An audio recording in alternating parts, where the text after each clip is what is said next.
퇴직금이 이혼할 때 재산 분할 대상이 되는지 등을 놓고 이야기를 나누고 있었는데 좀 더 이어갈까요? 네. 예. 기존의 판례도 또 뒤집은 거지 않겠습니까? 어떤 의미가 있다고 볼 수 있을까요? 네, 이번 대법원 판례에 대해서 환영하시는 분들도 이제 많겠지만은 네. 또 일부에서는 우려하시는 분들도 있다라고 생각을 합니다. 이제 형사법을 적용함에 있어서도 명백하고 현존하는 위험의 원칙이 그 판단 기준이 되는데 네. 명백하지도 않고 현존하지도 않은 미래의 자산 가치까지 재산 분할의 대상이 된다라고 하면 예. 그 집행 과정에서 또 어려움이 수반될 수 있다라고 느껴지기 때문입니다. 예. 저희들이 사실 오늘 토론을 앞두고 시청자 여러분이 어떤 생각을 하고 계신지 그 예. 부분에 대해서도 문자 메시지로 의견을 받았거든요. 혹시 네. 준비가 되면 넣어주시고요. 이야기를 좀 더 나눠볼까요? 예. 이게 지금 의견을 보겠습니다. 네. 이혼 때 장래 퇴직금도 재산 분할이 된다라는 예. 판결에 대한 의견을 저희가 이제 시청자 여러분들께 이제 여쭤봤는데요. 지금 네. 문자 메시지로 보내주신 의견들이 이제 하단에 좀 나오고 있습니다. 예. 예. 다시 좀 들어오면 다시 좀 보여드리도록 하고요. 예. 예. 지금 7680님이 보내주신 사항은 너무 단순한 사항이다. 이혼 시점까지 퇴직금만 받아야 되는 게 아니냐. 이런 의견도 있고요. 예. 지금 이번 판결은 1995년 판결 이후에 20년 만에 대법원이 판결을 바꾸고 새로운 판결이 나온 게 아니겠습니까? 그렇죠. 어떤 시대 변화상을 반영했다고 볼 수 있을까요? 그 이제 시대가 이제 가족주의보다는 개인주의, 또 어떤 자본주의 사회에서는 이게 노동의 가치, 일의 가치가 어떤 가족의 가치보다도 어떤 존중되는 이런 분위기인데, 예. 네. 이게 이제 배우자라고 해서 그런 가치까지 공유하고 분할의 대상이 된다라는 것에 대해서는 반드시 시대의 흐름에 어떤 공감이 되는 부분이 또 부족할 수 있다라고 생각을 합니다. 예. 네. 변호사님. 그런데 이 퇴직금이라는 것이 좀 성격이 애매모호한 것이 있는 것 같습니다. 예를 들어서 그동안은 미래에 받을 보험금 같은 경우에는 재산 분할 대상이 됐습니다. 당연히 됐죠. 네. 그렇기 때문에 퇴직금만 가지고 이렇게 안 됐다고 했던 과거의 판례는 형평성에 어긋난 것이 아니냐 이런 의견도 있었지요. 네, 그런 의견이 당연한 게요. 지금 20년 만에 저희가 이런 판결을 받아내게 된 게 저희 실무에 있는 변호사들의 노력이 참 많았습니다. 예. 그 이유가 저희가 재산 분할을 청구할 때 보통 가족들이 한 가족에 두세 개에서 많게는 20여 개의 보험을 들고 있어요. 예. 근데 이 보험을 저희가 재산 분할 대상에 다 넣고 재판부가 받아들였습니다. 그 이유는 보통 재산 분할은 재판이 끝나는 날, 변론 종결시라고 하는 날을 기준으로 해서 저희가 보험회사에 조회를 하게 됩니다. 만약에 변론 종결실로 해서 해약을 한다면 저희가 받을 수 있는 해약한금이 얼마인가요? 하면 원 단위까지 정확히 나옵니다. 예. 그리고 직장을 다니시는 분들의 오늘 일자로 만약에 퇴직을 한다면 수령할 수 있는 퇴직금이 얼마입니까? 하면 원 단위까지 정확히 계산이 나오고 있어요. 예. 근데 두 개가 성질이 다르지 않은데 유독 보험금은 다 재산분할에 넣었었고 퇴직금만을 뺐었던 겁니다. 그러니까 장래에 막연히 퇴직할 것이다 이것이 아니고 재판이 끝나는 날로 기준해서 예상 퇴직금을 조회를 하면 정확히 나올 수 있다라는 예. 거죠. 그거를 기준해서 저희는 분할을 해달라고 끊임없이 저희가 재판을 항소를 하고 대법원까지 갔던 것이죠. 예. 네. 재산 분할 한 가지만 더 여쭤볼게요. 네. 재산 분할 대상 된다면은 그 분할 비율은 어떻게 되는 겁니까? 그것도 정해졌습니까? 그 분할 비율은 사안마다 다 다르기 때문에 획일적으로 정할 수는 없는데요. 보통은 결혼 연차가 6개월 이상에 이른다고 하면은 30% 이상, 30% 내외에서 재산 분할이 이루어지고 있고요. 그다음에 10년 차를 넘는다고 하면 보통 5대5, 50%에서 시작을 하고 있고 구체적인 사안에 따라서 가감하는 형식을 취하고 있습니다. 6개월이면 30%. 30% 내외라는 내외고. 거죠. 예, 예. 10년이면 보통 5대5에서 가감하는 형식입니다. 5대5로. 네. 네. 네, 저희가 이제 시청자 의견을 이 부분에 대해서 이제 받았고요. 이제 화면 하단을 통해서 여러분의 의견이 나가고 있습니다.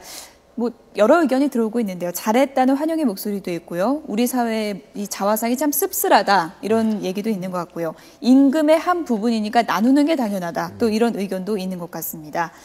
여론이 대체적으로 어느 쪽으로 좀 쏠릴 거라고 예상을 하십니까? 여러 의견이 있겠지만요. 네, 예. 다양한 이제 입장에 따라서 예. 의견이 나오겠습니다만은 저희 개인적으로도 이제 퇴직금은 그동안에 이제 개인이 그 근무를 하면서 축적해 놓은 보상이라고 느껴지거든요. 그러니까 연금 부분에 대해서는 이제 분할이 의미가 있다라고 하지만 퇴직금까지 분할이 된다라고 하면은 고용을 당한 그 예. 입장에서는 요즘 맞벌이가 많아졌거든요. 예. 이렇게 남편들도 실직 상태에 오래 있고 아내들이 또 이렇게 일을 많이 하는 과정 속에서 실직 상태에 5년 이상 있는 남편한테 이혼을 했을 때 남편이 아내한테 그런 것들을 미래의 가치까지 위자료로 요구했을 경우에는 예. 아내들의 입장에서도 과연 편하게 그것을 인정해 줄 수 있을까 예. 그런 생각도 듭니다. 남자가 소송을 하느냐 여자가 소송을 하느냐 뭐 이런 게 중요한 게 아니겠지만요. 지금 뭐 비율이 어느 정도는 좀 정해졌다고 이제 설명을 해주셨는데요. 혹시 이런 거는 좀 반영이 안 됩니까? 가정에 대한 기여도요. 뭐 남편이 외도를 좀 했을 수도 있고요. 이런 좀 세부적인 내용도 좀 반영이 돼야 될 것 같은데요. 원칙적으로 재산 분할에 있어서 이혼의 원인을 제공한 유책 사유가 누가 있느냐는 영향을 미치지는 않습니다. 근데 예. 사실상 영향을 5%에서 10% 정도 미친다고 저희는 판단을 하고 있는데요. 예. 재산 분할에 있어서는 원칙적으로 유책 사유는 영향을 미치지 않습니다. 예. 이혼할 때 상담 뭐 많이 받아보셨겠습니다만은 퇴직금 이 문제가 이슈가 됩니까? 어떻습니까? 그렇죠. 이제 이혼 갈등 조정 상담 사례를 보면은 예. 뭐 위자료, 재산 분할, 자녀 양육비 이 돈에 대해서 민감하거든요. 예. 이제 그런 경우에 다른 재산이 여유가 있으면 그래도 합의가 쉽게 이루어지는데 그동안의 재산이 다 탕진이 되고 이런 이제 퇴직금이나 퇴직연금 또 미래 자산에 대해서 예. 유일하게 남아있을 경우에는 서로의 입장 차이가 아주 예민하게 대립되는 경우가 많습니다. 예. 네. 그렇다면 변호사님, 보통 이혼 뭐 하겠다고 오신 분들 중에 이제 이번 판례 전까지는 좀 퇴직금을 나올 때까지 기다렸다가 뭐 재산 분할을 하자. 뭐 그 나중에 흔히 이야기하는 황혼 이혼, 나이가 좀 더 들어 퇴직할 때쯤 돼서 이혼한 이런 분들도 계셨습니까? 계시고요. 일단 황혼 이혼 같은 경우는 대부분의 여성분들이 전업주부이신데 군인 가족분이 한번 오셨어요. 근데 군인 가족분들은 이제 현직에 생활하시는 동안은 군인에서 관사를 주잖아요. 예. 그러니까 두 분들이 자녀분 기르고 이러다 보니까 뭐 하나는 재산이 없고 주택도 하나 없었어요. 그래서 유일한 재산이라고 하는 건 남편의 퇴직금밖에 없었던 거죠. 그러다 보니까 이혼을 실제 한다 하더라도 얻어올 재산 분할이 없으니까 예. 포기하고 가신 경우도 있습니다. 예. 네. 근데 이렇게 되면은 뭐 일각의 의견입니다만 이혼을 좀 오히려 조기에 좀 부추기는 게 아니냐 이렇게 보는 또 시각도 있을 것 같습니다. 어떻게 생각하시나요, 이 부분은? 그러니까 뭐 해외 사례도 예. 그렇고 황혼 이혼이라는 말이 나올 정도로 퇴직금 나올 때까지 기다려가지고 예. 이혼 시점을 미룬다 뭐 이런 것들이 많이 이야기가 회자되고 있었는데요. 만약에 이렇게 이제 퇴직금도 미래의 가치까지 정상이 된다라고 하면 그렇게까지 기다리지 않고 예. 또 바로 이혼 조정을 신청하는 경우도 있겠죠. 실제로 상담해 보시면은 이런 퇴직금 문제로 좀 상담하는 경우가 많습니까? 이혼할 때? 근데 실질적으로 상담 사례를 보면은 예. 이제 이혼 청구율이 남편들보다는 아내들이 더 많거든요. 네. 특히 경제적으로 무능력한 남편들하고 같이 살기 어렵다고 아내들이 네. 이혼을 청구하는 사례가 많은데 네. 남성들의 입장에서는 그동안에 나름대로 최선을 다하면서 이렇게 이제 노동을 일을 하면서 어떨 때는 이제 자기 관리를 소홀히 하고 자기를 확대하면서 혹사하면서 예. 그렇게 모은 어떤 퇴직금이나 퇴직연금에 대해서까지 불안해 줘야 된다고 생각을 하면 많이 아쉬워하는 분들도 있을 것 같아요. 예. 뭐 소장님, 이 퇴직금마저 재산 분할 대상이 된다면은 모르겠습니다만 외벌이 가장들 입장에서는 좀 고민이 많아질 것 같습니다. 그렇죠. 많이 예. 이제 외벌이 이 가장들의 입장에서는 그동안에 이제 자기 관리를 안 하고 때로는 혹사 당하면서 몸도 마음도 에너지가 약한 상태고 특히 남성들이 또 평균 수명이 낮잖아요. 그러면 이 불안감은 좀 가중될 것 같아요. 네. 예. 일단 퇴직금, 미래의 퇴직금도 나눠야 한다. 이런 이제 대법원의 판결이 나왔는데 그러면은 앞으로 추세가요. 법적 추세가 이혼할 때 재산 분할 범위를 좀 확대하는 쪽으로 앞으로 갈 거라고 예상해 볼 수 있을까요? 어떻게 생각하십니까? 네, 뭐 당연히 확대돼야 되는 거고요. 예. 기여도란 부분이 전업주부도 인정된다는 건 뭐 당연시 되고 예. 있고 그 대상 범위를 어느 정도 확대할 것인가의 문제인데 이번에 예. 퇴직금으로 연금으로 확대가 됐잖아요. 물론 그래서 저희가 판단을 할 때 이 이상 더 확대돼야 되는 건 맞는데 다만 이 부분과 관련해서 뭐 고소득자들이나 영어권이라든가 이런 부분에 대한 논의는 현재 있는데요. 퇴직금만큼 뜨거운 감자로 논의됐었던 건 없었습니다. 예. 외국의 경우는 어떻습니까? 퇴직금, 퇴직연금은 물론이고 영업권, 또 의사 면허, 변호사 자격까지 이런 무형 재산까지도 네. 재산 분할 대상이 된다고 보고 있다면서요? 전부는 아니고요. 일부 예. 국가 해석을 대상으로 보는 경우가 있는데요. 제가 판단할 때 우리나라의 경우는 이제 이걸 지금 도입하기는 시기적으로 아주 어려운 문제라고 생각이 되는데 퇴직금 같은 경우는 예상 퇴직금이 정확히 계산이 가능한데도 이것이 재산분할 대상으로 들어오는데 20년이 걸렸습니다. 근데 현재 저희가 실무에서 영어권이라든가 변호사, 의사 자격증을 재산적 가치로 평가해서 청구하는 예가 거의 없습니다. 그러다 보니까 이것이 뭐 몇 년 내에 수년 내에 도입되기는 좀 어려운 상황이라고 보고요. 예. 좀 더 많은 사례들이 쌓여야 될 것으로 보입니다. 네. 앞서서 이번에 이제 미래 퇴직금까지 나누라고 하면은 황혼까지 기다렸다 이혼하지 않고 좀 먼저 이혼을 하는 분들이 좀 늘어날 수도 있다고 하셨는데요. 그렇다면 재혼율은 어떨까요? 재혼율에도 좀 영향을 주게 될까요? 이번 판결이? 물론 이제 이혼율이 예. 높으면 재혼율도 당연히 상승할 수밖에 없는데 예. 또 재혼 사례에서도 실질적으로 또 이제 전 배우자든 이제 현재 배우자든 미래의 배우자든 어떤 직장에 또 퇴직금이나 퇴직연금에 대한 기대감이 있거든요. 예. 그런데 그런 것들이 일부 전 배우자의 관계 속에서 청산이 되고 또 그런 사실을 모르고 또 이렇게 재혼을 했을 경우에 또 실망스럽고 그렇게 해서 그런 것들이 어떤 또 새로운 갈등의 요인도 될 수 있다라고 생각을 합니다. 이혼을 고민하고 계신 분들 가운데 오늘 판결을 들으시고 좀 더 신중해지는 분들 있지 않을까 싶은데요. 이혼율에도 어떤 변화를 줄 걸로 보시는지요?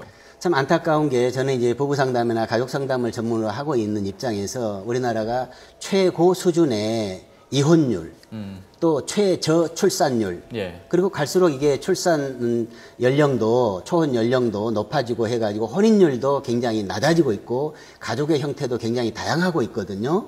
그런 과정 속에서 이런 이제 부부 이혼 시에 재산 분할의 이런 정도를 강화시켜 가고 더 철저하게 해 간다라는 것에 생각을 할 때 예. 부부로서 그런 개념이나 정체성 또 서로 배우자로서의 역할 분담을 할 때 예. 많이 신중하게 고려할 것 같이 느껴집니다. 네. 예. 앞서서 뭐 재산 분할의 범위를 넓히는 건 뭐 당연한 거다. 그런 추세로 가야 된다라고 이제 말씀을 해주셨는데 퇴직금 같은 경우 이렇게 쟁점이 됐던 게 노후가 길어지고 어떻게 보면은 직장인들에게는 유일한 노후 대책 아니겠습니까? 그렇기 때문에 보다 조금은 좀 신중하게 접근했어야 되는 게 아니냐는 또 목소리도 있는 것 같습니다. 이 부분에 대해서는 어떻게 생각하십니까? 신중하게 접근돼야 되는 건 맞는데요. 이번에 대법원이 이런 판결을 내기까지 많은 고심이 있었고 실제적 실무에서 많은 사례들이 쌓여 있었고요. 예. 이 판결이 나기 이전에 하급심에서는 이미 연금에 대해서 분할을 하고 장래 퇴직금에 대해서 분할하는 판결이 이어왔었습니다. 예. 그의 결과라고 보이기 때문에요. 예. 이 결과를 지금 뭐 바꿀 수는 없고요. 다만 이 판결에 따른 후속 절차, 실제로 결혼 연차 어느 정도를 감안을 해서 퇴직금에 반영을 할 것인지, 그다음에 퇴직 연도가 어느 정도 남았느냐에 따라서 비율을 어떻게 할 것인지, 그다음에 가장 문제가 되고 있는 것이 재혼 과정에 있어서 그 혼인간이 짧았을 때 퇴직금을 어느 정도 분할해야 될 것인지 이런 기준이 아직 마련이 되어 있지 않아서요. 예. 국민연금처럼 획일적으로 분할을 할 것인지 아니면 재판부가 그때마다 구체적으로 이렇게 계산을 해야 될 것인지에 대한 연구는 충분히 좀 있어야 된다고 보여집니다. 앞서서 뭐 가정에 대한 세부적인 기여도는 그렇게 반영이 안 될 거라고 이제 기본적인 그 원칙에 의해서 이루어질 가능성이 높다고 하셨는데요. 이제 시청자 의견이 들어오는 걸 보면은 뭐 남편의 외도나 이런 것도 참작이 돼야 되는 게 아니냐, 뭐 이런 얘기들이 지금 많이 나오고 있습니다. 어떻게 생각해야 될까요, 이 부분? 저희가 실무에서 보면은 유책 사유가 참작이 됩니다. 네. 하지만 원칙적으로는 재산 분할에는 유책 사유가 영향을 미치지 않는다가 원칙이고요. 예. 실제는 구체적인 사정 따라 똑같은 금액이라도 그 차이는 굉장히 큽니다. 그래서 본인이 이혼할 때 구체적인 사정이나 유책 사유를 적극적으로 재판부에 호소해서 많은 부분을 분할받을 수 있게 노력을 하셔야 되는 겁니다. 예, 소장님 마지막 질문 드리겠습니다. 오늘 판결이 나왔고요. 앞으로 뭐 이런 법적인 부분이 좀 보완돼야 된다든지 뭐 남은 과제가 있다면 뭐가 있을까요? 그러니까 법적인 기준은 좀 획일적인 일방적인 기준이 많거든요. 그러나 그걸 집행하는 과정 속에서 형평성 있게, 그러니까 이런 꼭 퇴직금이나 퇴직연금뿐만이 아니라 재산 분할 기준도 그 형성 과정의 기여도나 또 그동안의 어떤 소모, 어떤 소진하는 그런 어떤 액수나 또 미래에 또 부양을 해야 될 그런 책임감이나 이런 것에 따라서 형평성 있게 사례마다 부부마다 집행돼야 된다라고 생각이 듭니다. 미래에 받을 퇴직금이 과연 이혼할 때 재산 분할 대상이 되는지 이 부분에 대한 대법원 판결을 알아봤는데요. 두 분 말씀 여기까지 듣도록 하겠습니다. 네, 고맙습니다. 감사합니다.